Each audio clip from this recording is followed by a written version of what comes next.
This chapter is taken from the book Money, Present and Future by Patric. You can learn more at moneypresentandfuture.com today. Enjoy this free chapter. The Coffee Paradox. Understanding the true value of small expenses. I go to a cafe every day to enjoy a coffee. And yes, I'm fully aware of the financial advice floating around telling me I'm throwing away potential investments with every cup. I honestly don't know how much a cup of latte will cost you in your country because it is different if you're in San Diego versus Penang. But let's assume it's $5 for a simple discussion here. Now you might think, is it worth skipping out on a small pleasure in life just to save $5? Before we dive into this controversial topic, I need you to understand the broader context of saving that $5 versus continuing to enjoy your daily coffee. Have you ever heard of the butterfly effect? Imagine chilling at a park and seeing a cute little butterfly flapping its wings. You might think, oh, that's nice, and not think much of it. But here's the kicker. The tiny flutter from the butterfly stirs the air around it, which stirs up a bit more air and even more air. And before you know it, it's caused a whole ripple effect. That might sound far-fetched, but let's follow this phenomenon further. These little changes in the air could eventually build up into more significant changes. Picture a butterfly flapping its wings in Brazil and causing a tornado in Texas. The idea here is that even small actions can have big, unexpected effects down the line, especially in complex systems like the weather. That's the butterfly effect in a nutshell. It's all about how little things can end up making a big difference. Now you might ask, what does my daily coffee have to do with butterflies? Let's delve a little deeper. Consider if you chose to forego that daily $5 coffee. You might reason, it's just $5. How much of a difference could it make? But remember the butterfly. The small action of saving that $5 daily, like the butterfly flapping its wings, can cause a ripple effect over time. Say you invest that $5 every day. Over a year, you'd have saved $1,825. Let's say you decide to invest this amount annually over 30 years with a modest return of 5%. By the end of these 30 years, your coffee money would have grown to approximately $125,000. Not bad for a small daily saving, right? More importantly, it's not just about the money you've accumulated. It's about the shift in your mindset. This little thrift act could fundamentally change how you view and handle money. Choosing to save and foregoing instant gratification for future rewards signals a shift from a consumption mindset to an investment mindset.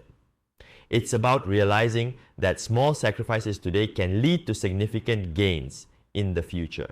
Now that you understand the context, here's the thing. This isn't to say that you should deprive yourself of all life's pleasures. If you truly love that morning coffee ritual, it's perfectly okay. The goal isn't to make yourself miserable by cutting all expenses.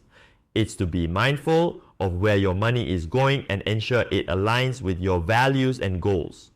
With that context in place, I would rather continue to have my coffee and find ways to earn the $5 with different means instead of saving for it. Because when you are forcing yourself to give up little joys and pleasures you can afford in life, in my opinion, you're damaging your wealth mindset without realizing it.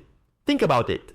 Telling yourself that you're not worth it, that you cannot even afford a cup of coffee, that you need to live frugally in this world, these thoughts can negatively impact your wealth mindset. And a damaged wealth mindset can affect your financial decisions in the future and even your happiness. When people are overly thrifty, they may develop what's often called a scarcity mindset. Sendil Mullainathan and Eldar Shafir, in their book Scarcity, Why Having Too Little Means So Much, suggest that when we feel we don't have enough of something, in this case money, we can become hyper-focused on that perceived lack. This narrow focus can make it harder for people to see opportunities and make long-term plans crucial to building wealth.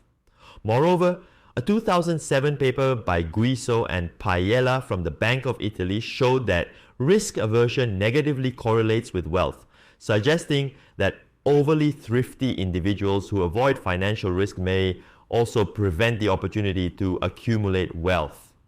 But here's the good news. What if you can earn to replace the lost income you're using to spend? I'll cover some ideas and ways in other chapters because it's not very hard to earn some extra income.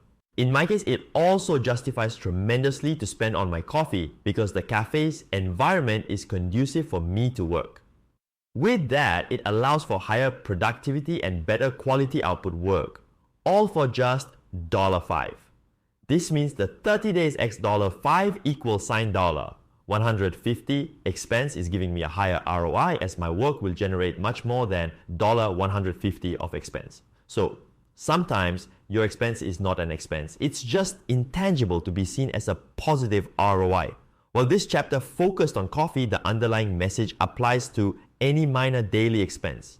It's not about completely eliminating these expenses, but understanding the value they bring to your life. If your daily latte brings you joy, fuels your productivity, or even provides a quiet moment on a busy day, then that $5 may be well spent.